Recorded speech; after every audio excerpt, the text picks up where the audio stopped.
भारत और चीन के रिश्तों में जमी बर्फ धीरे धीरे पिघल रही है। रूस के कजान के ब्रिक्स समिट के इतर पीएम मोदी और चीन के राष्ट्रपति शी जिनपिंग की मुलाकात इसी तरफ इशारा कर रही है। 2020 में गलवान में दोनों देशों के जवानों के बीच हुई हिंसक झड़प के बाद चीन के साथ रिश्तों में खटास आ गई थी।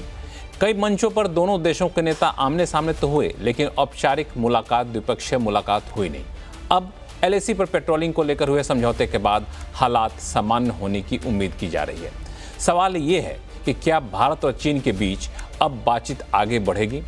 आगे जाकर चीन से क्या उम्मीद हम कर सकते हैं कि चीन एक सकारात्मक रवैया अपनाएगा या फिर हमें सतर्क होकर बढ़ना पड़ेगा?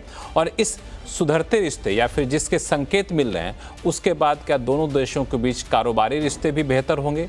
आज आवाज़ अड्डा में करेंगे इसी पे चर्चा। नमस्कार, मैं हूं लक्ष्मण राय और हमारे साथ होंगे कई सारे खास मेहमान, उनसे मैं परिचय कराऊंगा आपका, लेकिन इससे पहले देखिए खास रिपोर्ट।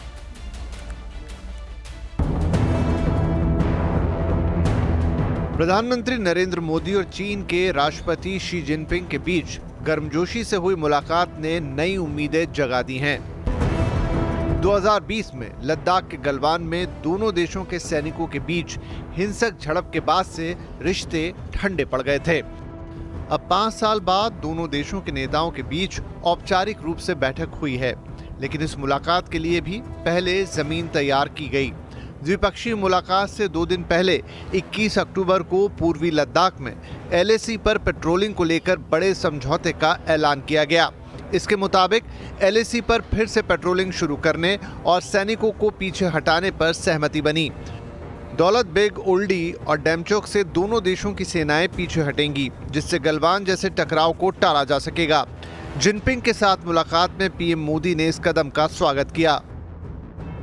सीमा पार पिछले 4 वर्षों में उत्पन्न हुए मुद्दों पर बनी सहमति का हम स्वागत करते हैं। सीमा पर शांति और स्थिरता बनाए रखना हमारी प्राथमिकता रहनी चाहिए। म्यूचुअल ट्रस्ट, म्यूचुअल रिस्पेक्ट और म्यूचुअल सेंसिटिविटी हमारे संबंधों का आधार बने रहना चाहिए। प्रधानमंत्री मोदी ने चीन के साथ बेहतर रिश्तों को विश्व शांति और स्थिरता के लिए भी जरूरी बताया। हमारा मानना है कि भारत और चीन के संबंधों का महत्व केवल हमारे लोगों के लिए ही नहीं, लेकिन वैश्विक शांति, स्थिरता और प्रगति के लिए भी हमारे संबंध बहुत अहम है। गलवान की घटना के बाद भी कुछ मोर्चों पर दोनों देशों के सैनिकों के बीच झड़प की खबरें आती रहीं। सैन्य स्तर पर बातचीत का मैराथन दौर चला, लेकिन हालात ज्यादा नहीं बदले। भारत ने भी कड़ा रुख अख्तियार किया हुआ था, लेकिन अब शी जिनपिंग दोनों देशों के बीच आपसी संपर्क बढ़ाने और मिलकर आगे बढ़ने की बात कर रहे हैं। It's important for both sides to have more communication and cooperation, properly handle our differences and disagreements, and to facilitate each other's pursuit of development aspirations. Modi ने चीन के साथ रिश्ते सुधारने की पहले भी कोशिशें की हैं, लेकिन 5 साल पहले शी जिनपिंग से मुलाकात के 4 महीने बाद ही गलवान की घटना ने भरोसे को हिला दिया था। सवाल यह है कि रिश्तों को सुधारने की नई पहल कितनी कामयाब होगी।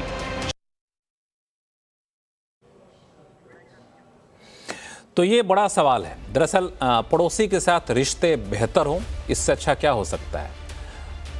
सामरिक रिश्ते बेहतर हों, आर्थिक रिश्ते बेहतर हों, राजनीतिक रिश्ते बेहतर हों, तो पूरे क्षेत्र के विकास के लिए बहुत अहम होता है और सकारात्मक भी होता है। इसलिए हमेशा कोशिश चलती रहती है। लेकिन सवाल ये उठता है कि जब पड़ोसी चीन जैसा देश हो तो वहाँ पे हम जिस गर्मजोशी से रिश्ते को बेहतर आगे कर रहे हैं उसमें हमें किस तरह की सावधानी बरतनी चाहिए। और भी कई सारे सवाल उठ रहे हैं, क्योंकि दोनों देशों के स्टेटमेंट आने के बाद लोग अलग अलग नज़रिए से इस पूरे घटनाक्रम को देख रहे हैं। तो इसी पर हम चर्चा करेंगे और हमारे साथ खास मेहमान हैं। इनमें जुड़े हैं पूर्व डिप्लोमेट प्रभु दयाल साहब हैं, पूर्व डिप्लोमेट दीपक वोरा जी हैं, जेएनयू के प्रोफेसर स्वर्ण सिंह हैं, फॉरेन पॉलिसी एक्सपर्ट स्वस्ति राव हैं और ग्लोबल ट्रेड रिसर्च इनिशिएटिव के फाउंडर अजय श्रीवास्तव साहब हमारे साथ जुड़े हुए हैं। आप सभी मेहमानों का बहुत बहुत शुक्रिया हमारे शो में जुड़ने के लिए। सबसे पहले मैं चलूँगा प्रभु दयाल साहब आपके पास।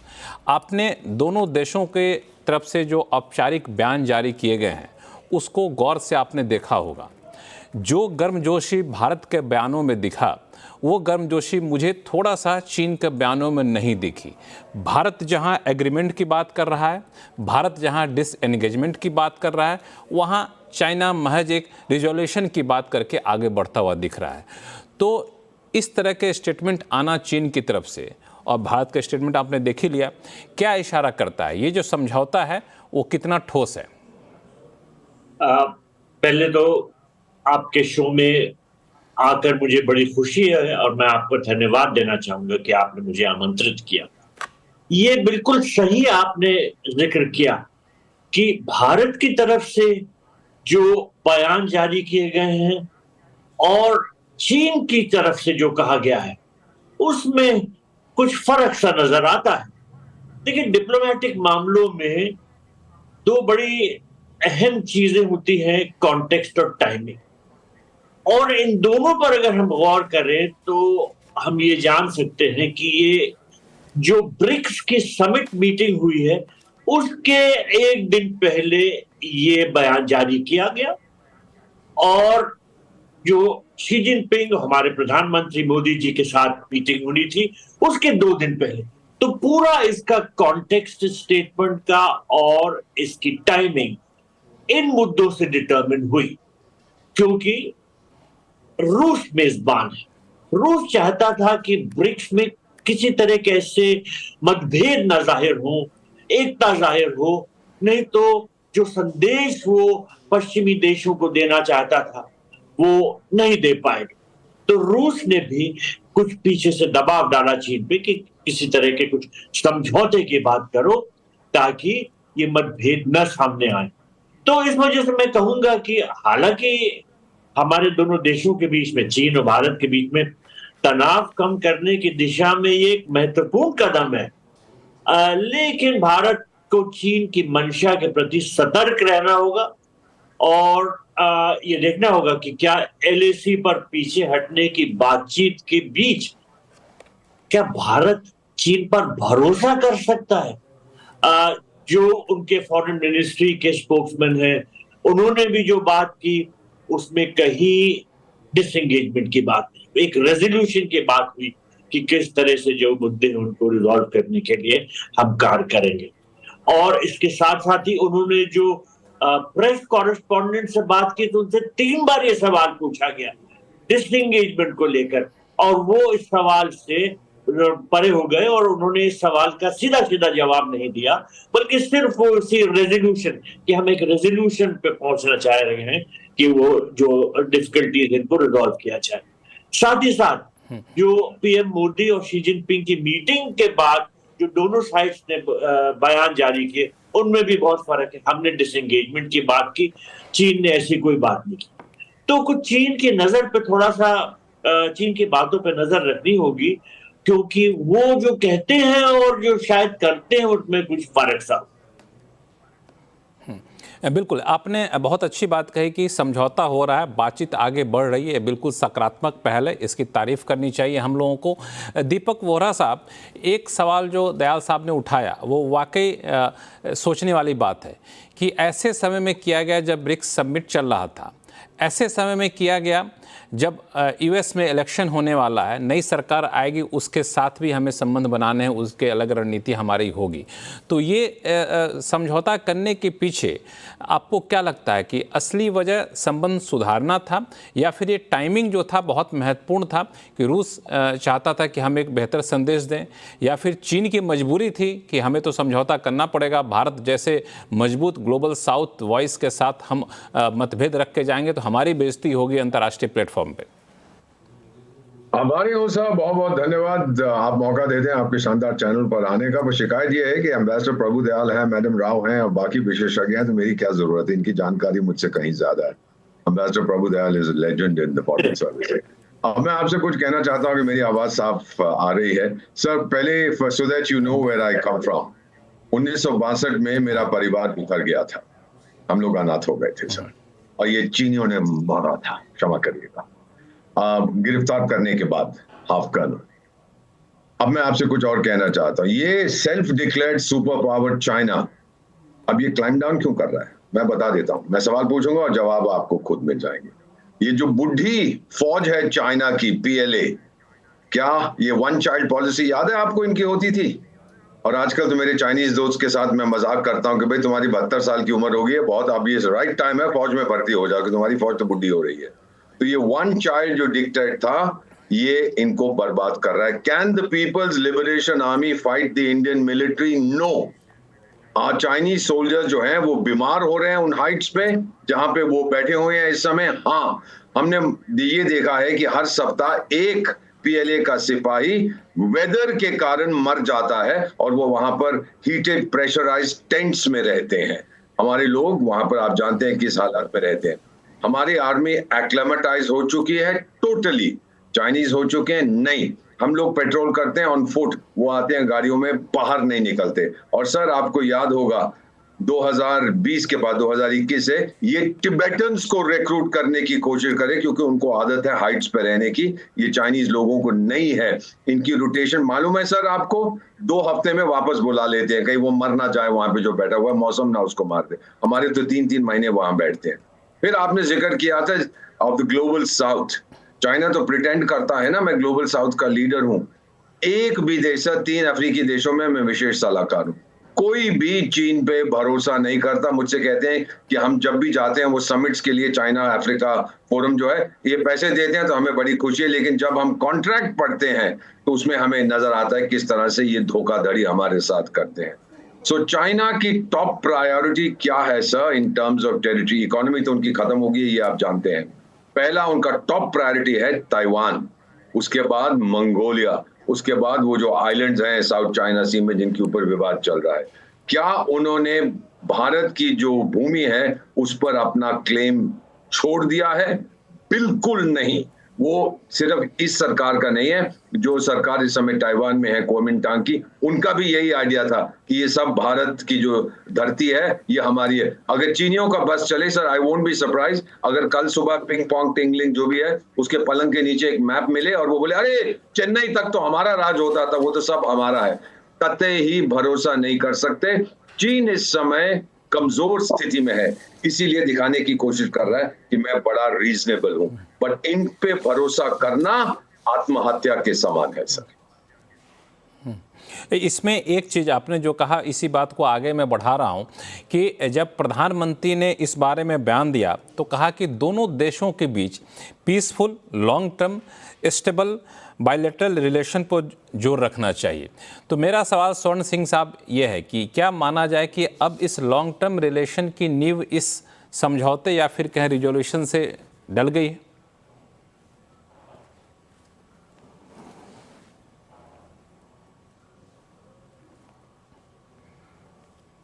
स्वर्ण सिंह साहब मेरी आवाज़ आ रही है?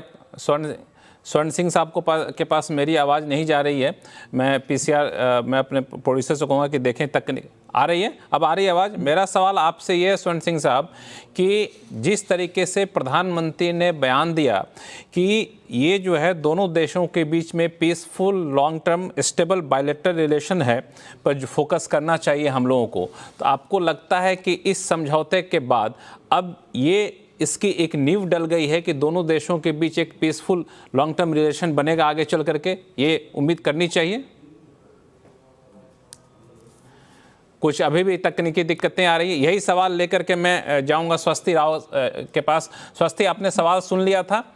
जी जी जी, कि आप हमें इस पे कितना भरोसा करना चाहिए। और ये देखिए इसमें बिल्कुल के पहले जो 2 एक्सपर्ट्स ने बताया, मैं सहमत हूँ इस बात से कि आप चाइना जैसे देश के लिए आप ऑफ कोर्स हम इस पे एक आंख बंद करके भरोसा नहीं कर सकते, और मैं उसको कुछ तथ्यों से भी आपके सामने उजागर करने का प्रयास करूंगी। और देखिए पहली चीज तो ये है कि ये पॉजिटिव स्टेप है, बिल्कुल पॉजिटिव स्टेप है, क्योंकि 4 साल से एक फ्रोजन जोन में ये सब चीजें चल रही थी हमारे बायलैटरल रिलेशंस, और इस 4 साल में दुनिया बहुत बदली भी भी है, अगर आपको ध्यान हो तो। इस 4 साल में हमने कोविड देखा है, इस 4 साल में हमने रशिया यूक्रेन का युद्ध देखा है, इस 4 साल में हमने अरब इजराइल में फिर से दोबारा ईरान इजराइल में वो हमने टेंशंस को लौटते हुए देखा है। तो काफी अनसर्टेनिटी का माहौल वैसे ही दुनिया में है। तो ऐसे कॉन्टेक्स्ट में जब ऐसा एक पॉजिटिव स्टेप आता है तो स्वागत योग्य तो ये बिल्कुल है, इसमें तो कोई किसी तरह का कोई संशय नहीं है। प्रॉब्लम्स क्या है, जब आप उसके जो बाकी जो चाइना को लेकर हमारा ट्रस्ट डेफिसिट है वो तो सब जानते हैं। अगर आप इन दोनों रीडआउट्स को भी पढ़ते हैं जो गवर्नमेंट के रीडआउट्स हैं, मतलब भारत की तरफ से और चीन की तरफ से, तो उसमें देखिए कुछ आपको बड़े डिफरेंसेस दिखते हैं, जिन डिफरेंसेस को अगर हम नहीं लेंगे संज्ञान में तो हमें शायद उनकी मंशा का पूरी तरह पता न चल पाए। देखिए एक चीज तो यह है कि जो जिस पे ध्यान नहीं गया कि सबसे कॉन्डेसेंडिंग बात जो मुझे लगी कि चीन के ऑफिशियल रीडआउट में ये बोला गया है कि ये बेसिकली प्रधानमंत्री मोदी के रिक्वेस्ट की वजह से ये सब हुआ है। हाँ, एज इफ कि चाइना नहीं चाहता था। तो ये इससे पता चलता है कि उनका ये जो वन अपमैन शिप है ना, ये इतनी आसानी से जाने वाली नहीं है। दूसरा, आप इसमें एक और भी चीज अगर आप देखें कि जो बॉर्डर डिसएंगेजमेंट, इस तरह के जो शब्दों का जो चयन है वो आपको चाइना के रीडआउट में नहीं दिखेगा। आपको और भी कुछ देखने को अगर आपने कहा, जैसे मल्टीपोलैरिटी के बारे में जो बात करी जाती है, तो चाइना मल्टीपोलैरिटी का इस्तेमाल जरूर कर रहा है, लेकिन मल्टीपोलैरिटी एशिया में हो उसका इस्तेमाल नहीं कर रहा है। यानी कि चाइना का जो एक ऑब्जेक्टिव है to lead the Asian order, to lead the Indo Pacific, या जिसको वो एशिया पैसिफिक ऑर्डर कहते हैं, वो अभी बिल्कुल वैसा का वैसा इंटैक्ट है। तो अचानक ये सोचना कि चाइना सुधर गया है, मुझे तो इसमें बिल्कुल भी ऐसी बात नहीं दिखती। भारत का जो साइड है वो इसको फर्स्ट पैराग्राफ में ही बताता है, लेकिन अगर चाइना का आप रीड आउट पढ़ेंगे तो वो थर्ड पैराग्राफ में जाके इसको दिखा रहे हैं एज इफ कि ये कोई बहुत ही इंपॉर्टेंट डेवलपमेंट नहीं है उनके लिहाज से। तो ये जो छोटे छोटे फाइन प्रिंट होते हैं, इससे हमें पता चलता है कि उनका बेसिकली इसको लेकर अप्रोच क्या है। अब मैं आपसे एक और बात बोलती हूँ कि देखिए इस पे भी हमारी बात होनी चाहिए और चर्चा होनी चाहिए, और मेरे ख्याल से एक एजुकेटेड चर्चा होनी चाहिए कि डिसएंगेजमेंट तो ठीक है, ऑफकोर्स डिसएंगेजमेंट के बाद हम देखेंगे कि ऑन द ग्राउंड कैसे इंप्लीमेंट किया जाएगा, स्पेशली देमचौक और देपसांग और ये सब जो हॉट बेड्स रहे हैं। इसके अलावा फिर हम देखेंगे कि डी एस्केलेशन कब होता है, और आई एम श्योर उसका भी एक प्रोसेस, कुछ ना कुछ फ्रेमवर्क जो है उसके रूप में आएगा। लेकिन एक इसमें जो मिसिंग फैक्टर है वो ये कि जो पिछले 4 साल में चाइना ने अग्रेसिव इंफ्रास्ट्रक्चर मॉडर्नाइजेशन किया है एलएसी पर, उसका क्या असर पड़ता है इन टेंशंस के ऊपर। क्योंकि देखिए इस बात को हमने भी जब पिछले अगर कंपेयर करेंगे इसमें कि हमने कितने पैसे जैसे डाले हैं पिछले इतने सालों में, तो तकरीबन हमने भी 90 की बॉर्डर प्रोजेक्ट्स बनाए हैं ताकि हम बीजिंग के बिल्डअप को हम वहां पे बैलेंस कर सके। वो तकरीबन 3000 करोड़ रुपए हमने खर्च किए हैं, इनफैक्ट उसके to the tune of 3000 crore. तो पॉइंट इज कि अगर हमको चाइना की तरफ से उनका जो एग्रेसिव इंफ्रास्ट्रक्चर मॉडर्नाइजेशन के पेस में, यानी उसकी जो गति है उसमें अगर हमको रिडक्शन नहीं दिखता, या अगर हमको उसमें किसी प्रकार की ढिलाई नहीं दिखती, तो फिर हम इस बात को कैसे कन्विंसिंगली मान सकते हैं कि चाइना असल में एक रिडक्शन इन टेंशंस चाहता है। क्योंकि जो चाइना की जो इंटेंशंस हैं वो तो बहुत प्रॉब्लमैटिक है। और लास्ट मेरा पॉइंट ये है कि देखिए ये जरूर है, क्योंकि हमको इस बहुत ही अपेंडेड ग्लोबल ऑर्डर में हमको आगे बढ़ने की जरूरत है। ये बात भी सच है कि पिछले इतने सालों में हमने देखा कि चाइना से अपनी इकोनॉमी को डी रिस्क करना उतना आसान नहीं है, specially because of the way global supply chains are embedded, और there are certain key dependencies जो चलती आ रही हैं। तो ऐसे में कुछ ऐसा मैं जरूर देखती हूँ कि थोड़े बहुत इन्वेस्टमेंट्स आएंगे भारत में। मेरी उम्मीद है कि वो स्ट्रेटेजिक इन्वेस्टमेंट्स ना हो, जैसे कि 5G वगैरह तो नहीं होंगे, लेकिन स्पेशली ईवी के फॉर्म में तो कुछ हमें दिखेगा इस तरह का। और ये कहीं जी ठीक है, लेकिन कॉशन जो है वो जरूर रहना चाहिए, और वो एक ओवर अबाइडिंग, मुझे लगता है ओवर एंड अबव सबसे ज्यादा एक अबाइडिंग हमारे को एक उस पर एक नजर रखनी चाहिए। हालांकि आप पे से कई लोग डिप्लोमेट भी रहे हैं और अलग अलग देशों में काम कर चुके हैं, लेकिन मेरा मानना यह है कि कोई भी देश जब बॉर्डर इशू को सुलझाने का मामला आता है तो ख़ास तौर से चीन जैसा देश बहुत ज़्यादा आगे बढ़ कर के गर्मजोशी के साथ दिल से गले मिलाएगा, इसकी उम्मीद नहीं करनी चाहिए, क्योंकि ये संभव उनके लिए भी नहीं है। और वो जिस ऐतिहासिक बैकग्राउंड से आते हैं, ऐसे में उम्मीद हम लोग कर भी नहीं सकते हैं चीन जैसे देशों के साथ। लेकिन हाँ, ये बातचीत की शुरुआत हुई है, ये एक बेहतर है। और जैसा कि शास्त्री राव ने भी कहा कि इस बातचीत की शुरुआत के साथ आर्थिक मोर्चे पर भी दोनों देशों के बीच संबंध थोड़े से बेहतर होंगे, इसकी उम्मीद करनी चाहिए। यही सवाल लेके मैं अजय श्रीवास्तव जी के पास जा रहा हूँ। अजय श्रीवास्तव जी के बारे में आप लोगों को बता दूं, चूंकि आप लोगों के पैनल में शायद ये पहली बार आ रहे होंगे। ये सरकार के एक वरिष्ठ अधिकारी थे कॉमर्स मिनिस्ट्री में, और वहाँ से रिटायर हुए हैं और अपना रिसर्च फर्म चला रहे हैं। और इन्होंने काफ़ी लंबे समय तक जो है ये बायलैटरल देशों के बीच एक दूसरे देशों को जो ट्रेड होता है उस पर काफ़ी पैनी नज़र रखते हैं, इसीलिए इनको आमंत्रित किया। इन्होंने बात मान ली और आए हैं। तो अजय श्रीवास्तव साहब, इस समझौते के बाद, समझौता राजनीतिक था, इसमें कोई नहीं रणनीतिक है, सैनिक स्तर पर समझौता हो रहा है, तो इसको आर्थिक स्तर पर किस तरीके से देखा जाए, उस नज़रिए से ये सकारात्मक संदेश है कि आने वाले दिनों में चीन और भारत के बीच में आर्थिक और कारोबारी रिश्ते बेहतर होने की उम्मीद की जा सकती है आने वाले दिनों में। और लक्ष्मण जी, धन्यवाद मुझे बुलाने के लिए और इतना अच्छा इंट्रोडक्शन देने के लिए। तो बहुत अच्छा लगा, गलवान के बाद में पहली बार कोई पॉजिटिव न्यूज़ आई इंडिया चाइना के फ्रंट पर। बट मैं कुछ भी उत्साहित होने के पहले मैं थोड़ा वेट करना चाहूँगा, 6 महीने से साल भर। मैं देखूँगा कि बॉर्डर से क्या खबर आ रही है, सेना क्या कह रही है, जो कुछ बातें हुई है वहाँ इम्प्लीमेंट भी हो रही है कि नहीं। और आर्थिक क्षेत्र की जहाँ तक बात करें, आर्थिक क्षेत्र में ऐसा लोगों को लगता है कि गलवान के बाद से हमारे आर्थिक समीकरण बिगड़े हैं, लेकिन आर्थिक रूप से मेरे हिसाब से कोई भी चेंजेस नहीं आए हैं। अब आपको बताते हैं कि फाइनेंशियल ईयर 2019 में हमारा जो एक्सपोर्ट्स था चाइना को, अबाउट $16.8 बिलियन, हमारा ऑलमोस्ट वही स्थिर है, कुछ मिलियन डॉलर कम ही हो गया है।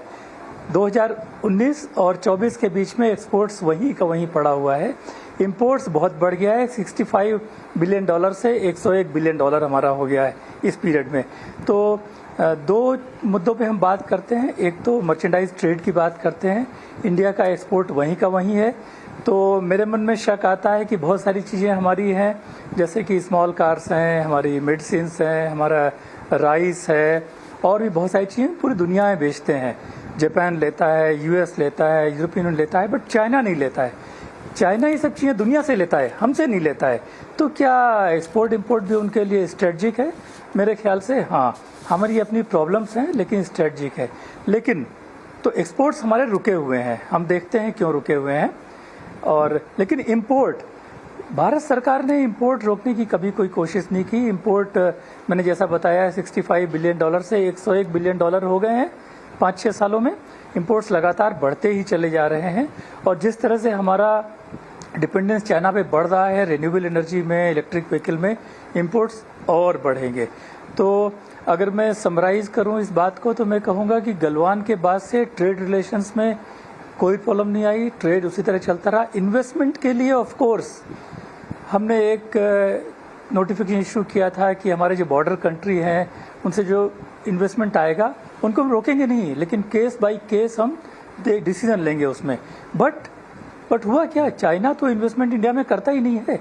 अगर हम फिगर देखें अप्रैल 2000 से आज तक की, तो चाइना ने केवल $2.5 बिलियन इन्वेस्टमेंट किया है, ऑलमोस्ट नथिंग हमारे यहाँ। तो ये सोचना कि हमने इन्वेस्टमेंट रिस्ट्रिक्शन किया है इसलिए इंपोर्ट नहीं आ रहा है या रिस्ट्रिक्शन हटाने में बहुत आ जाएगा, मेरे हिसाब से ये बात शायद सच नहीं है। तो लक्ष्मण जी, मैं यहीं रुकता हूँ, और कोई क्वेश्चन हो तो जवाब दूंगा। Thank you. नहीं, बिल्कुल, आपने जो सवाल उठाए उस पर मैं 2-3 मेरे अपने पक्ष हैं, मैं आपसे इस पे सवाल पूछूंगा आगे चल करके। लेकिन जेएनयू के प्रोफेसर स्वर्ण सिंह साहब हमारे साथ जुड़ चुके हैं, जो पिछले कुछ समय में तकनीकी वजहों से नहीं जुड़ पाए थे। स्वर्ण सिंह साहब, हम लोग चर्चा यही कर रहे थे कि ये जो दोनों देशों के बीच में समझौते की बात आ रही है, उस समझौते की बुनियाद कितनी मजबूत है और आगे क्या उम्मीद करनी चाहिए। तो मैं आपसे सवाल ये पूछूंगा कि अब यहाँ से हम आगे किस तरह के बेहतर और कदम उठने की उम्मीद करें, क्योंकि अभी तो एक एग्रीमेंट की तरफ हम लोग बढ़े हैं। क्या ये माना जाए कि हम लोग गलवान घाटी में जो घटना हुई थी 2020 में, उससे पहले की स्थिति में पहुंच जाएंगे जल्द से जल्द? जैसा कि विदेश सचिव ने बार बार कहा है कि जो ताबड़तोड़ कोशिश हुई ये सोमवार की संधि करने के लिए, जिसमें पेट्रोलिंग और ग्रेजिंग, मवेशी कहाँ चराएंगे, गश्त कहाँ करेंगे, कैसे करेंगे, उस पर जो सहमति बनाने की कोशिश थी, उसके पीछे सबसे बड़ा उद्देश्य मंशा यही थी कि जो हादसा 2020 में हुआ उस तरह के हादसे नहीं होने चाहिए। इस सोच को लेकर ये सोमवार की संधि पर हस्ताक्षर हुए, पर अभी ये सैद्धांतिक तौर पर ये हस्ताक्षर हुए और संधि पर बात बनी है, जिसका स्वागत दोनों बड़े नेताओं, राष्ट्रपति शी जिनपिंग ने और प्रधानमंत्री मोदी ने अपनी बैठक में किया। तो सबसे अच्छी बात यह है कि ये सर्वोत्तम, सबसे ऊपर वाले जो राष्ट्र अध्यक्ष हैं दोनों तरफ से, उनकी तरफ से ये एक दिशा निर्देश है कि वो शांति बहाल करना चाहते हैं। अब शांति बहाल करने के लिए बहुत कुछ करना होगा, सेनाओं को पीछे हटना होगा, तनाव को कम करना होगा, बॉर्डर पर शांति से वापस बहाल करनी होगी, फिर उसको कैसे सुलझाया जाए उस पर भी बात करनी होगी। और सीबीएम्स को, जो विदेश मंत्री कहते रहते हैं कि नया अध्याय शुरू करने की जरूरत है, वो सब करना होगा। तो अभी बहुत मेहनत मुशक्कत करने की कोशिश में लगे रहना होगा, पर दोनों तरफ से जो बड़े नेता हैं उन्होंने ये संकेत दे दिया कि वो अब तनाव को खत्म करना चाहते हैं, शांति को बहाल करना चाहते हैं। ये संदेश अपने आप में एक अच्छी बात है। दूसरी बात ये कि बहुत से मीडिया में कहा जा रहा है, और प्रधानमंत्री ने खुद भी अपने भाषण शुरू करते हुए कहा कि हमारी इस तरह की मुलाकात 5 साल के बाद हो रही है। पर उसके साथ ये समझना जरूरी होगा कि लगातार भारत और चीन में बातचीत होती रही है, विदेश मंत्री लगातार मिलते रहे हैं, दोनों मंत्रालयों का जो एक वर्किंग मैकेनिज्म है, consultation and coordination on border affairs, वो लगातार उनकी बात होती रही है, कोर कमांडर मिलते रहे हैं। जुलाई में विदेश मंत्री 2 बार मिले, राष्ट्रीय सुरक्षा सलाहकार जो पिछले माह गए थे ब्रिक्स के एनएसएस की मीटिंग में, फिर विदेश मंत्री वहां के जो वांगी से बातचीत लगातार हुई। प्रधानमंत्री की भी बातचीत हुई, बाली में हुई पहले, जो प्लेजेंटरीज वगैरह एक्सचेंज हुए, फिर पिछले साल जोहानिसबर्ग में बात हुई। तो बात लगातार होती रही, पर धीरे धीरे मुझे लगता है अप्रैल महीने में जब न्यूज वीक मैगजीन में एक साक्षात्कार छपा प्रधानमंत्री नरेंद्र मोदी का, जहां उन्होंने कहा कि हमें पुरानी चीजों को भूलकर आगे बढ़ना चाहिए, तब से लगातार दोनों तरफ से संकेत आते रहे कि वो धीरे धीरे अब ये तनाव को खत्म करना चाहते हैं। और ये जो सीमित संधि सोमवार को हुई है, उसमें एक तरह से बहाना मिला दोनों तरफ के लोगों को कि किस तरह से ये बैठक कराई जाए। और मंशा ये जाहिर होती है कि दोनों बातचीत करना चाहते थे, क्योंकि 72 घंटे के अंदर अंदर वो संधि के हस्ताक्षर होने पर ये बैठक हो गई। इसमें क्या क्या स्टेटमेंट आएंगी वो सब तय हो गया, क्या ज्वाइंट स्टेटमेंट होगी वो तय हो गया, स्पेशल रिप्रेजेंटेटिव्स को जल्दी बुलाया जाएगा ये भी तय हो गया। ये सब इतना आसानी से नहीं होता, इसका मतलब तैयारी पहले से हो चुकी थी। आखिरी बात जो आप कह रहे हैं क्या चीन को विश्वास कर सकते हैं, मुझे लगता है वो हमेशा चिंता बनी रहेगी। आप देखिए इन दोनों की स्टेटमेंट को पढ़ें आप। प्रधानमंत्री मोदी ने राष्ट्रपति शी जिनपिंग को कैसे संबोधन किया, उन्होंने कहा एक्सेलेंसी। और राष्ट्रपति शी जिनपिंग ने कैसे संबोधन किया प्रधानमंत्री मोदी को, मिस्टर प्राइम मिनिस्टर। तो ये जो चीन का सोच है अपने बारे में और जो भारत का रवैया है वो बिल्कुल अलग है, वो ध्यान में रखना होगा। आज भारत का आयात जो चीन से है वो अगले 4 देशों से जो हम आयात करते हैं कुल मिलाकर उससे ज्यादा है। पहली अपने 5 वर्षीय जो कार्यकाल था प्रधानमंत्री मोदी का, 5 बार वो चीन गए थे उसमें। तो हमारा तरीका, हमारा रवैया, हमारी ताकत, हमारी कमजोरी अलग है, चीन की अलग है, ये सोच के चलना होगा। तो मतलब क्या है कि अभी दिशा निर्देश, संकेत मिला है शांति बनाने का, पर उसको बनाना आसान नहीं होगा। लगातार मेहनत करनी होगी, लगातार कोशिश करनी होगी कि दोनों तरफ से किस तरह से तालमेल ना डगमगाए, और कोशिश होनी चाहिए कि कम से कम और जो संतुलन है सीमा पर वो वापस बहाल किया जाए। उसके फायदे केवल, जैसे प्रधानमंत्री ने कहा, केवल इन दोनों देशों के लिए नहीं है, पूरे विश्व के लिए। उसमें भी आप देखिए भारत के प्रधानमंत्री कहते हैं कि ये शांति बनाना इसलिए जरूरी है कि भारत और चीन के साथ साथ पूरे विश्व में संतुलन, शांति और विकास आएगा। चीन के राष्ट्रपति क्या कहते हैं, पूरा विश्व इस बैठक को देख रहा है और हमें अपना तालमेल इस तरह से बनाना चाहिए ताकि हमारा अपना विकास आगे बढ़ सके। तो जो सोच है, दर्शन है दोनों देशों का, उनके नेतृत्व का, वो अलग है, वो समझना जरूरी हो जाता है ताकि हम बेहतर तालमेल बना सके दोनों तरफ से, और ये शुरुआत जो हुई है उसको आगे बढ़ा सके। बिल्कुल आपने सही कहा कि ये जो दोनों देशों के बीच जो रिश्ते बेहतर होने की बात हुई है, समझौते की बात हुई है, उसको वाकई पूरा विश्व देख रहा है और इन दोनों को ही पता है कि पूरे विश्व के लिए ये डेवलपमेंट काफ़ी महत्वपूर्ण है। ये डेवलपमेंट इसलिए महत्वपूर्ण है क्योंकि चीन के साथ अगर रिश्ते खराब होंगे तो फिर हमारी जो डिप्लोमेसी है रूस के साथ, हमारी डिप्लोमेसी यूएस के साथ, वो अलग होगी। जब चीन के साथ रिश्ते बेहतर होंगे तो वहाँ पर डिप्लोमेसी का तरीका एक बदल जरूर जाता है। लेकिन एक बात जो आपने कही कि लगातार रिश्ते सुधारने के लिए हमें कदम उठाने होंगे। प्रभु दयाल साहब, सबसे बड़ा सवाल ये उठता है कि अब यहाँ से कॉन्फिडेंस बिल्डिंग मेजर के तौर पर किस तरह के कदम उठाने चाहिए? देखिए, कॉन्फिडेंस बिल्डिंग मेजर्स तो वही होते हैं जो आपकी कथनी और करनी में दूरी ना होने दें। चीन हमेशा से कहता कुछ है, करता कुछ और है, और इस मामले में वो बिल्कुल पाकिस्तान का मौसेरा भाई है। दोनों झूठ बोलते हैं, कहते कुछ है और करते कुछ और है, इसलिए उनमें इतनी घनिष्ठ दोस्ती है। अब अगर चीन ने हमारे साथ किसी तरह का समझौता किया है कि वो पेट्रोलिंग ठीक से होने देगा और इस पे जो प्रोटोकॉल्स होंगे उनको मानेगा, तब तो बात एक है।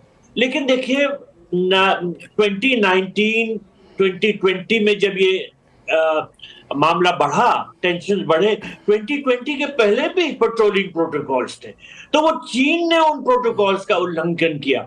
तो क्या कब चीन करता है, अपनी बात पे मुंह फेर देता है, ये बहुत मुश्किल होता है कहना। और मेरा ये मानना है कि ये जो मीटिंग है, देखिए अब जो हुई है ब्रिक्स के मीटिंग के दौरान, इसकी गर्मजोशी में और जो महाबलीपुरम में मीटिंग हुई थी 2019 में, उसमें बहुत फर्क, उसमें गर्मजोशी कहीं ज्यादा थी। अब जो है ये एक बड़ी फॉर्मल टाइप की मीटिंग, खास तौर पे जो बॉडी लैंग्वेज शी जिनपिंग की देखी गई, उसमें गर्मजोशी नहीं दिखी। देखिए, प्रधानमंत्री मोदी जी जैसे घुटे उन्होंने हाथ आगे बढ़ाने की कोशिश की, वो लेकिन शी जिनपिंग वो झंडों की तरफ ले गया, वहां पर दोनों खड़े हो तब हाथ मिला, शुरू में नहीं मिला, तो वो वार्म था ही नहीं।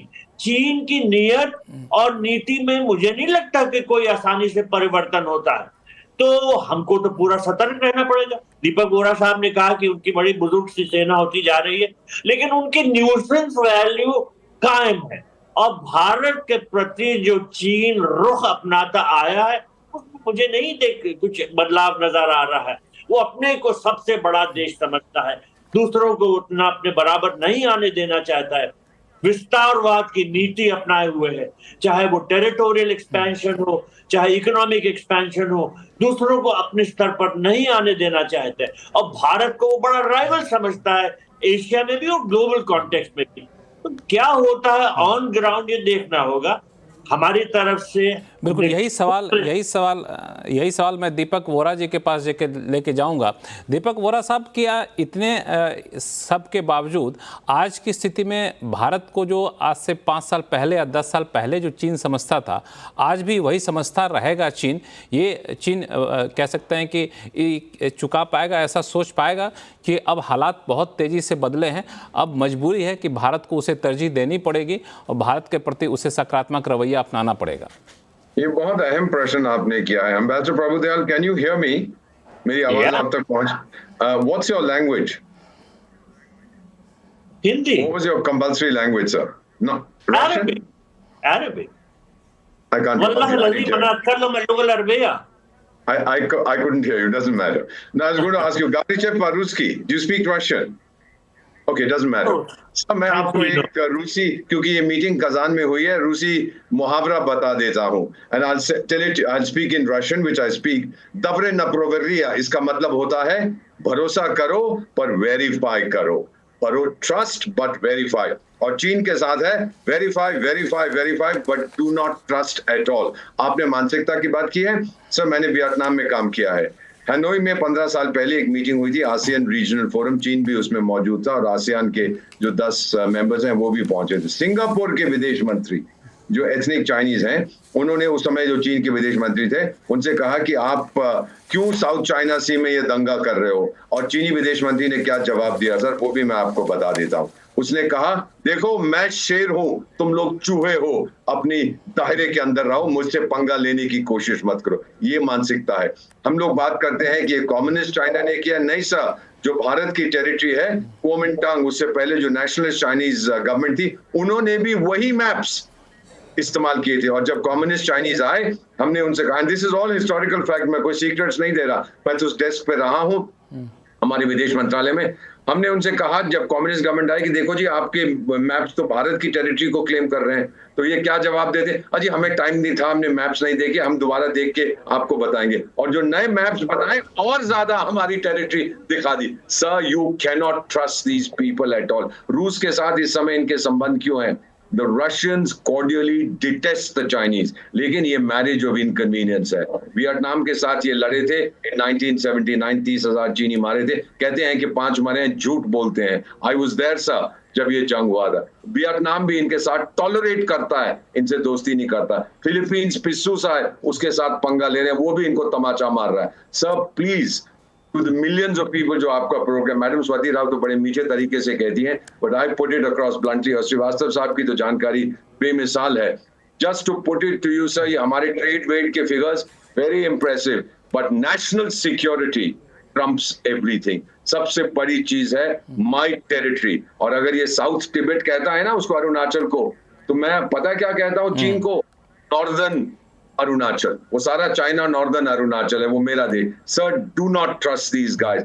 देखेंगे ये मीटिंग कजान का जब थोड़ा ठंडा हो जाएगा, ये फिर अपनी हरकतों पे शुरू हो जाएंगे। तवांग में किया था कि नहीं, गालवान में हुआ, एंड देन इन 22 हालांकि हम लोग उम्मीद करेंगे कि शायद ये मीटिंग सफल हो, क्योंकि सफल होगा तो हर किसी की भलाई यहाँ पर होगी। स्वस्ति राव, मैं आपके पास आना चाहूँगा कि चीन की एक रणनीति ये भी होती है कि जो सीमा विवाद है उसको दरकिनार कर दीजिए, सैन्य विवाद है दरकिनार कर दीजिए, राजनीतिक विवाद है उसको भी थोड़ी देर के लिए साइड कर दीजिए, आर्थिक मोर्चे पर रिश्ते बेहतर करिए, क्योंकि चीन को पता है कि आर्थिक मोर्चे पे जाएंगे तो हम ज़्यादा अपना दबदबा कायम कर सकेंगे। तो क्या चीन की रणनीति यहाँ इस तरीके से काम करेगी? देखिए, 2 बातें हैं इसमें। जो आपने कहा कि चाइना के जो वॉरफेयर के तरीके हैं, हाँ बिल्कुल इस पे हमें बात करनी चाहिए। और एक और मिसिंग लिंक है जिस पे अभी तक हमने बात नहीं करी है, जो बहुत रेलेवेंट है, जिसमें मैं बाद में आऊंगी। जहां तक आर्थिक नीति की बात है, चाइना के तो इकोनॉमिक जो स्टेटक्राफ्ट है वो उसको कहा ही जाता है कि कोअर्सिव इकोनॉमिक स्टेटक्राफ्ट है। चाइना ने तो अपने जितने तमाम देशों का चाइना के साथ जो ट्रेड है वो आई थिंक ऑलमोस्ट सारे देशों में वो चाइना का ट्रेड सरप्लस है, यानी कि जो ट्रेड इम्बैलेंस है वो चाइना के फेवर में है। भारत के बारे में जो आंकड़े थे वो भी बताए गए थे। और ये भी गौर करने वाली बात है कि देखिए 2020 के पहले हमारे स्क्रीनिंग इन्वेस्टमेंट्स नहीं होते थे चाइनीज इन्वेस्टमेंट को लेकर, और उस तब भी चाइना जो था वो कभी भी चाइना ने आगे बढ़कर भारत में बहुत इन्वेस्टमेंट नहीं किया। तो मैं इस बात से सहमत हूँ। और उसके बाद तो खैर स्क्रीनिंग इन्वेस्टमेंट्स हमने लागू कर दिए थे गलवान के अनुभव के बाद। तो इस बात से मैं सहमत हूँ कि ऐसा नहीं है कि यहाँ पर एक पॉजिटिव स्टेप के बाद अचानक चाइनीज इन्वेस्टमेंट्स फ्लो करने लगेंगे। चाइना जो है, अगर आप आंकड़ों के हिसाब से देखेंगे तो 22वें नंबर पर है जो इंडिया में इन्वेस्ट करता है। It is almost negligible. लेकिन अपने डिपेंडेंस को, इस डिपेंडेंस को, ट्रेड डिपेंडेंस को बाकी देशों की अपने हक में इस्तेमाल करना चाइना का एक बहुत ही मैं कहूँगी स्पेशलाइजेशन है। एक उसका बहुत, अब पूरी दुनिया में देखेंगे कि यूरोप में कैसे उसको वेपनाइज किया है, अफ्रीका में कैसे वेपनाइज किया है। तो ये है, इससे हमें बच के रहने की जरूरत है। लेकिन एक बात जो मैं जरूर करना चाहती हूँ, देखिए बहुत इंपॉर्टेंट बात है।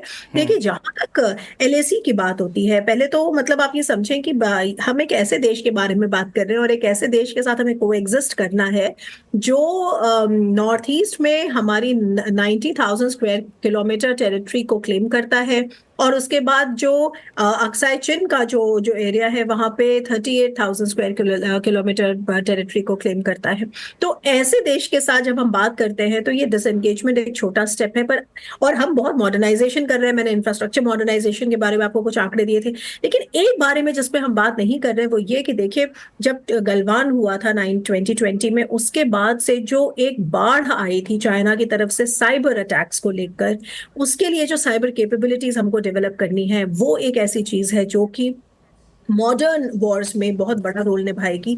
क्योंकि ये बात सच है कि चाइना के फ्रंट पे अगर आप विशेषज्ञों के पास जाएं तो चाइना हमारे साथ एक ऑल आउट वॉर नहीं करना चाहता। चाइना का जो फोकस है वो अभी इंडो पैसिफिक और ताइवान पे है और क्रॉस स्ट्रेट रिलेशंस पर है।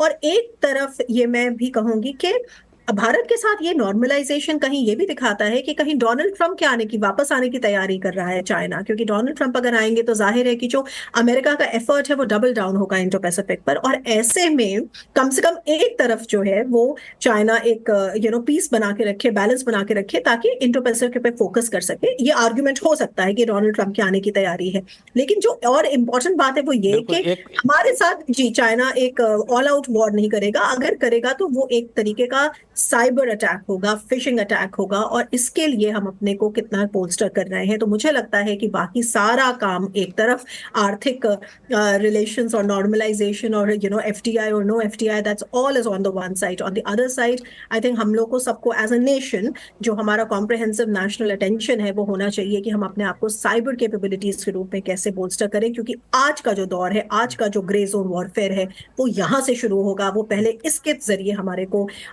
एक तरह से पैरालाइज करेंगे और हो सकता है उसके बाद हम फिर प्रॉक्सी पाकिस्तान। बिल्कुल, हमें लगता है कि इस तरह के जब इस तरह के पड़ोसी हों और जब संबंध ऐसे हों तो हमें चौतरफा हर मोर्चे पर हर तरह की तैयारी करनी चाहिए, चाहे वो आर्थिक हो, चाहे वो साइबर अटैक की बात आपने करी, चाहे सेना मॉडर्नाइजेशन की बात करी, इंफ्रास्ट्रक्चर मॉडर्नाइजेशन की बात करी। हर मोर्चे पर हमें कुछ न कुछ चौतरफा तैयारी करके रखनी होगी, ताकि जिस तरीके से एग्रेशन दिखाए सामने वाला, हम वहाँ पर अपने आप को बचा पाएँ या फिर कहें कि जवाब दे पाएँ।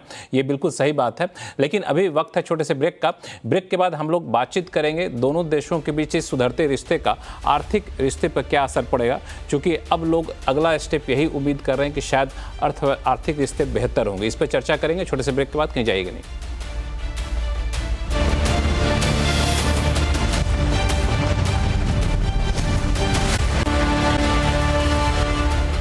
ब्रेक के बाद एक बार फिर से आपका स्वागत है। हम लोग चर्चा कर रहे हैं भारत और चीन के बीच एक नए रिश्ते की शुरुआत की।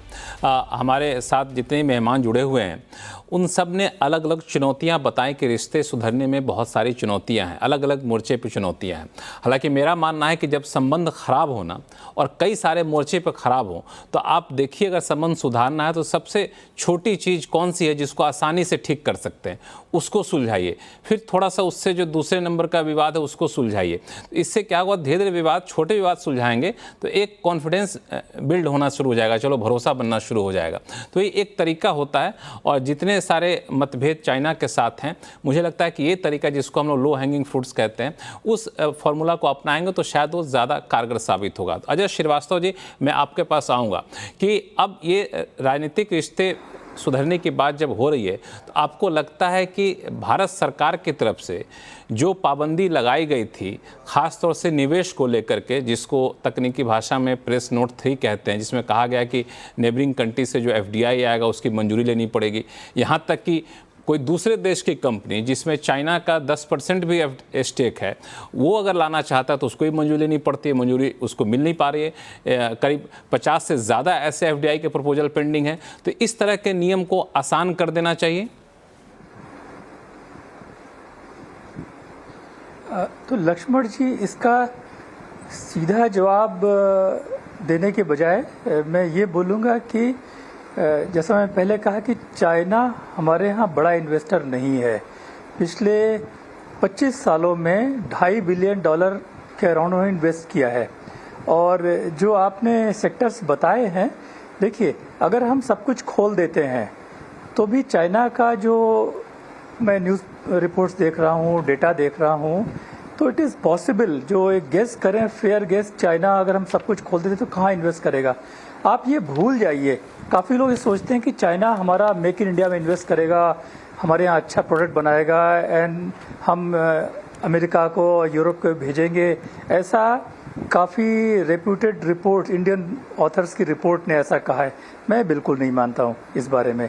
वो क्या करेंगे कि वो जैसे कि इलेक्ट्रिक व्हीकल में निवेश करेंगे, तो इलेक्ट्रिक व्हीकल में वो chassis plus battery plus motor वो चाइना से इंपोर्ट करेंगे, which means 85 to 90% component China से इंपोर्ट करेंगे।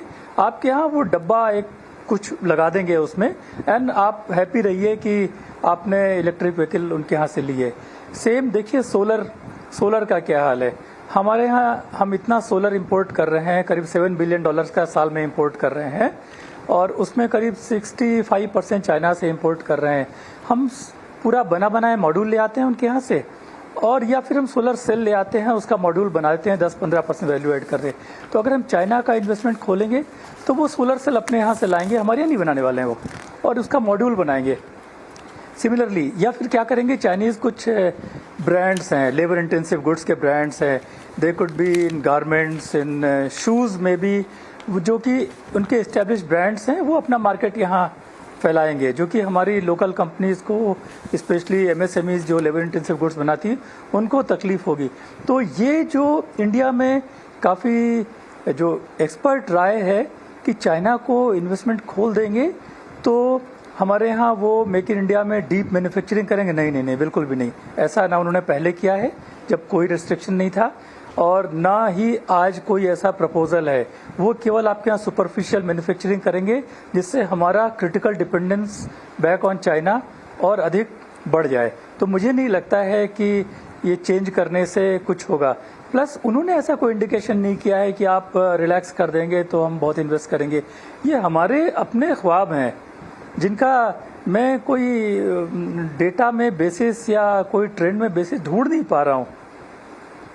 बस मुझे इतना ही कहना था।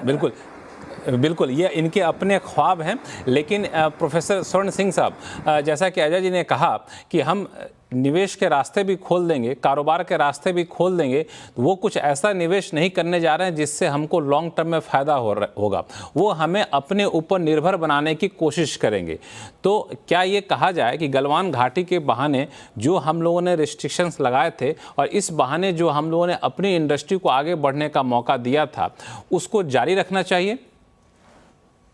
पहली बात तो ये लक्ष्मण जी कि चीन भारत के हित में क्यों काम करेगा? वो तो चीन के हित में ही काम करेगा।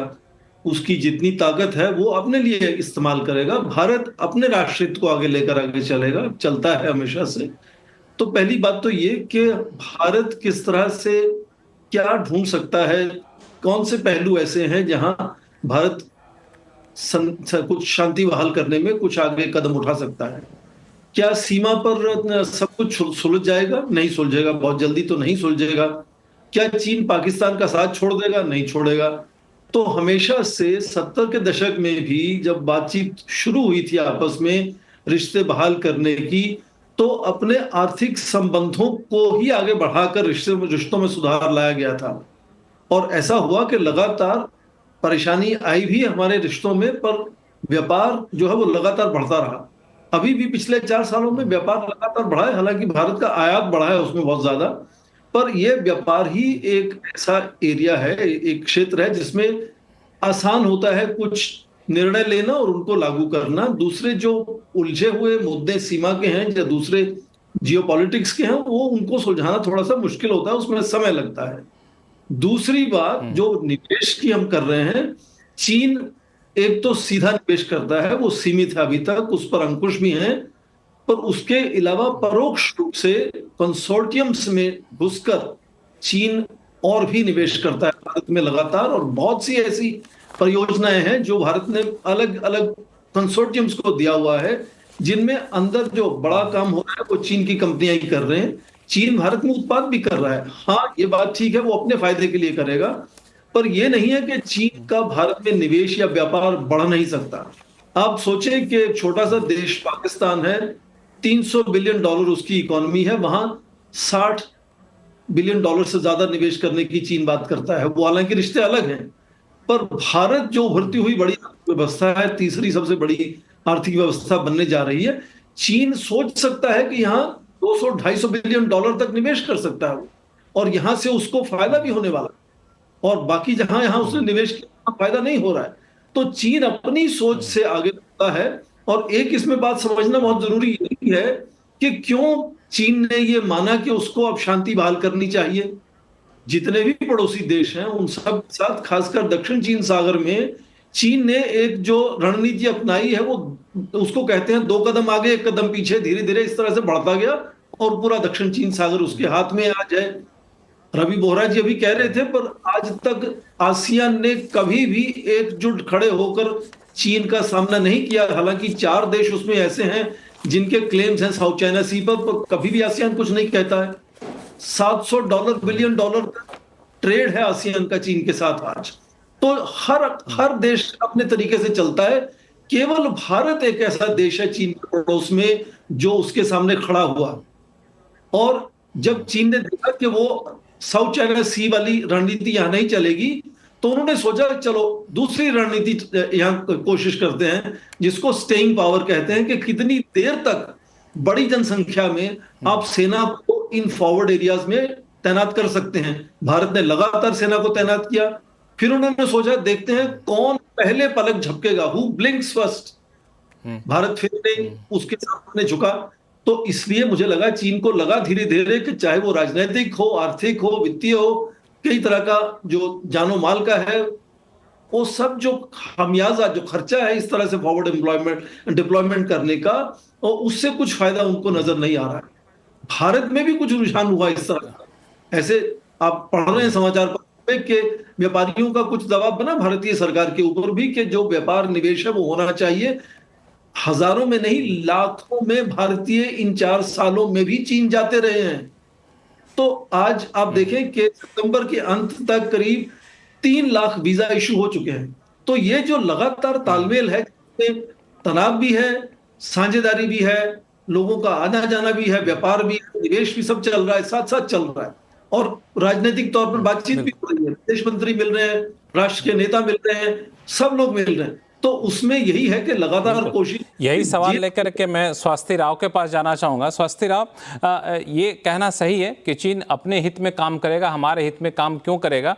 और लेकिन ये भी बात सही है कि आज जिस जंक्शन पे हम खड़े हैं वहाँ पे चीन के बिना हमारा काम चल भी नहीं सकता। अब देखिए कि सरकार ने PLI स्कीम लाई, सारे चीन के मशीनें यहाँ पर आ गई, लेकिन मशीनें को इंस्टॉल कौन करेगा? चीन के इंजीनियर करेंगे, उनको वीज़ा नहीं मिल पा रहा है। तो इंडस्ट्री का दबाव, कम से कम वीज़ा के नियम को तो आसान करिए। तो अभी हम पूरी तरीके से चीन को इग्नोर करके रह नहीं सकते। क्या रास्ता है ऐसे में? हाँ जी, मैंने कहा देखिए चीन को इग्नोर करके कोई भी नहीं रह सकता है। और इसका एक सीधा सीधा उदाहरण हमको इसी बात से पता चलता है कि पूरी दुनिया में स्पेशली कोविड के बाद से जो डीकपलिंग का एक नैरेटिव शुरू हुआ, कुछ दिनों बाद उस नैरेटिव को डिबंक करके डी रिस्किंग को लाना पड़ा, क्योंकि प्रॉपर डीकपलिंग जो है वो संभव नहीं है। और 2000 के बाद से ही जैसे जैसे चीन जो है वो ग्लोबलाइज्ड अर्थव्यवस्था में का एक मजबूत एक्टर बन के उभरा है, तो जो एम्बेडेडनेस है चाइना की टोटल ग्लोबल ट्रेड में, उसका एक लेवल ही दूसरा है। और एक बात और है जिसपे हमें बहुत ध्यान देना जरूरी है, और वो उसी बात की पुष्टि करती है कहीं ना कहीं जो आप अभी हम सब बात कर रहे हैं कि चीन असल में अपने ही हित में काम करेगा, और कैसे भारत की जो डिपेंडेंस है वो कैसे प्ले आउट करती है। देखिए इसमें ये समझने की बात नहीं कि हमने कुछ गलतियां करी जिसके वजह से हम डिपेंडेंट हो गए। आप देखिए कि चाइना जो है वो सबसे ज्यादा raw material, critical rare earth, ये सारी चीजों का सबसे बड़ा एक्सपोर्टर है। वहां पे जिस तरह से फ्रीबीज दिए जाते हैं, दोनों देशों के बीच जो कारोबारी रिश्ते हैं, उस कारोबारी रिश्ते में हमें गलवान घाटी के परिप्रेक्ष्य में देखने की जरूरत नहीं है। जैसा कि अजय श्रीवास्तव ने कहा भी कि गलवान घाटी से पहले भी जो स्थिति थी, कारोबारी रिश्ते अभी कभी वैसे ही है। लेकिन अगर वाकई संतुलन लाना है तो हमें एक स्ट्रेटजिक बदलाव करनी पड़ेगी। स्ट्रेटजिक बदलाव क्या हो सकता है? अजय श्रीवास्तव जी संक्षिप्त में बताइएगा, समय मेरा खत्म हो रहा है। देखिए, best confidence building measure for India ये होगा कि हम अपने आप को सुदृढ़ बनाएं। 1985-86 के बीच में हमारा electronics computer hardware export China से अधिक था। फिर उसके बाद में रेस्ट इज हिस्ट्री। 2003 से 5 तक हमारा एक्सपोर्ट इंपोर्ट बराबर था। इनफैक्ट चाइनीज डेटा कहता है कि हमारा एक्सपोर्ट थोड़ा सा अधिक था उनसे। और उसके बाद आज देखिए हमारे पास डेफिसिट जो है, पिछले 6 सालों डेफिसिट करीब $380 बिलियन पहुंच गई 6 सालों में। तो हमने कुछ ना कुछ डिसीजन लेने चाहिए थे जो हमने नहीं लिए हैं। अच्छा है अभी हम मेक इंडिया फोकस कर रहे हैं, हमको इसको और सीरियसली लेना पड़ेगा, डीप मैन्युफैक्चरिंग तरफ जाना पड़ेगा। शैलो मैन्युफैक्चरिंग से बच के डीप मैन्युफैक्चरिंग में जाना पड़ेगा। तो अपने आप को तो ये बिल्कुल हमें एक लॉन्ग टर्म रणनीति अपनानी पड़ेगी, अपने आप को सुदृढ़ बनाना पड़ेगा आर्थिक मोर्चे पे और राजनीतिक मोर्चे पे। जो सहमति बनी है उसमें अच्छी बात है, लेकिन आगे भी हमें संभल के कदम उठाने होंगे और कॉन्फिडेंस बिल्डिंग मेजर भी उठाने होंगे। लेकिन ऐसा नहीं कि ये समझौता होने के बाद चीन बिल्कुल गले लगाकर हमारे साथ सारे रिश्ते सुधार लेगा, इसकी उम्मीद भी बहुत ज़्यादा नहीं करनी चाहिए। लेकिन हाँ, इसके बाद एक सकारात्मक पहल हुआ है जो रिश्ते को बेहतर करने का एक रास्ता ज़रूर खोलता है। तो आप सभी मेहमानों का बहुत बहुत शुक्रिया हमारे शो में जुड़ने के लिए और देखते रहिए CNBC आवाज़। नमस्कार।